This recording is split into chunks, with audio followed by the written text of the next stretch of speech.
Chaque année, l'agence Alter organise une journée de conférences et tables rondes sur un thème qualifié d'émergent à destination d'un large public composé d'une diversité d'acteurs du territoire. L'objectif, apporter des clés de compréhension afin d'aborder des sujets généralement complexes avec tout l'éclairage nécessaire à une bonne appréhension des enjeux et partager des pistes d'action. Le 12 septembre 2024, au Cursal de Besançon, se sont donc réunis chercheurs, habitants, associations, artistes et élus autour du thème « La transition écologique, tout un art ». L'idée était alors de questionner le rôle de la culture et des artistes dans la prise de conscience écologique collective.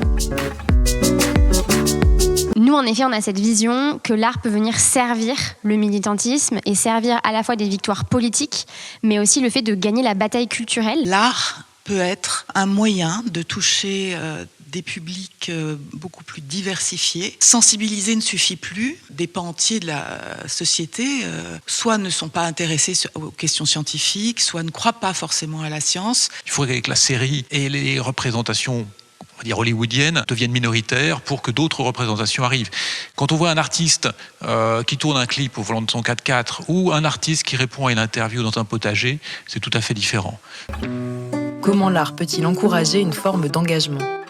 Cette question écologique, elle tourne quand même en rond. Et certaines démarches, je veux dire, qui sont dans l'alerte, etc., qui ne fonctionnent pas. C'est pas ça qui peut nous donner de l'entrain, j'ai envie de dire, pour poursuivre peut-être dans quelque chose qui est plus positif, qui fait plus envie en fait. Une fois qu'on est passé par la colère et la tristesse, qu'est-ce qu'on recherche si on veut continuer de façon positive, quoi. Le discours, peut-être, on l'entend plus. Donc le théâtre, effectivement, les arts peuvent être utiles pour réveiller les consciences. On fait des performances dans l'espace public, par exemple, pour aller interpeller des personnes. On a organisé une mobilisation par rapport à la fast fashion. On a ramené 1500 kilos de vêtements dans un centre commercial et on a fait une performance avec ça. En fait, nous, notre mode d'action, il va parler à des gens, notamment parce qu'on va toucher les émotions grâce aux pratiques artistiques, mais potentiellement qu'il y a des personnes très rationnelles qui préfèrent juste avoir des chiffres et des graphiques. Je comprends aussi les critiques. Par contre, moi, de ce que je vois sur le terrain, c'est que pour nous, les militants, ça nous fait un bien fou. Et c'est un espace de soin, c'est un espace de joie. Et en fait, pour continuer nos combats, on a besoin d'espaces comme ça. Et ça va toucher d'autres publics, parce qu'on le voit aussi au quotidien, à quel point, en fait, les pratiques artistiques et cette créativité, elle peut aller toucher plus loin que ceux qui sont déjà convaincus. Quelle est la responsabilité des artistes ? Tout art est politique, c'est-à-dire que si je vous choisis justement de vous faire une série qui ne s'intéresse qu'à des traders qui travaillent à la défense, qui ont des relations amoureuses, qui ont des relations de business, qui vont faire des coups, réussir des coups, devenir très riches, d'autres au contraire vont tomber dans l'oubli, etc. C'est un ensemble de représentations que je fais, dont j'exclus totalement la nature, le vivant, l'animal. On doit cesser de faire ce genre de série. C'est pas une évidence. Par contre, dans des univers où majoritairement la nature et le vivant sont absents, les rendre majoritaires à nouveau. Ça pourrait être l'une des missions de l'art. Ce qui va être très compliqué parce qu'on va pas donner des consignes aux artistes, on va pas leur imposer des quotas de plantes vertes dans les plans. Voilà, Est-ce que cela va suffire ? Le beau, l'esthétique, et en effet, cette place des émotions peut vraiment changer un peu la vision qu'on a de ce que c'est qu'être militant et de ce que c'est que s'engager. Et nous, on a envie de donner envie. L'autre chose aussi, c'est que notre ADN, il est basé sur la joie militante. Et ça, pour moi, c'est aussi une incarnation qui est hyper fondamentale.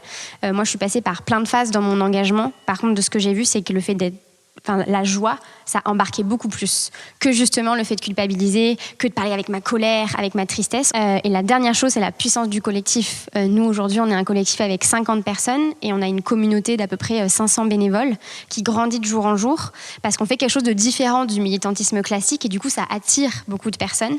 Et moi, cette puissance et cette force collective, elle déplace des montagnes. Enfin, j'y crois énormément, beaucoup plus que... Il faut les petits gestes individuels, mais pour moi, c'est vraiment ce collectif qui va faire bouger les choses. Il ne faut pas non plus tout miser là-dessus, ça va de soi. Évidemment que c'est quand même les politiques, c'est ceux qui ont le pouvoir, ce sont les décideurs, ce sont les élus qui doivent agir en premier. C'est quand même... Les citoyens doivent également s'engager, mais pour cela, il faut aussi qu'ils soient... plus que sensibilisés, il faut aussi qu'ils s'emparent de ces questions, qu'ils les comprennent. Donc il faut leur rendre accessibles ces enjeux qui parfois ne les touche pas. C'est une évidence, on se rend compte que ça ne suffit pas, puisque ça n'avance pas suffisamment vite. On voit bien qu'il faut encore un élan mobilisateur. Donc, les artistes ont un rôle à jouer, je pense, sincèrement. Mais ça ne va pas suffire non plus. Il va falloir aller plus loin. À défaut d'enrayer les paralysies ou l'inertie face aux défis urgents d'une transition écologique, la journée Alter nous aura permis de renforcer plusieurs convictions. La joie et la sensibilité seront des moteurs indispensables à la prise de conscience et la mise en action vers une transformation souhaitable. Les artistes en seront un levier essentiel par leur capacité à traduire la complexité du monde et à agir comme des passerelles pour rapprocher la science du citoyen. Néanmoins, leur efficacité ne saura se satisfaire d'une absence de prise de position forte des décideurs, soutenue par une vraie mobilisation citoyenne et collective. Le temps est compté, mais sans de nouveaux imaginaires ouverts par la création, la course serait perdue d'avance.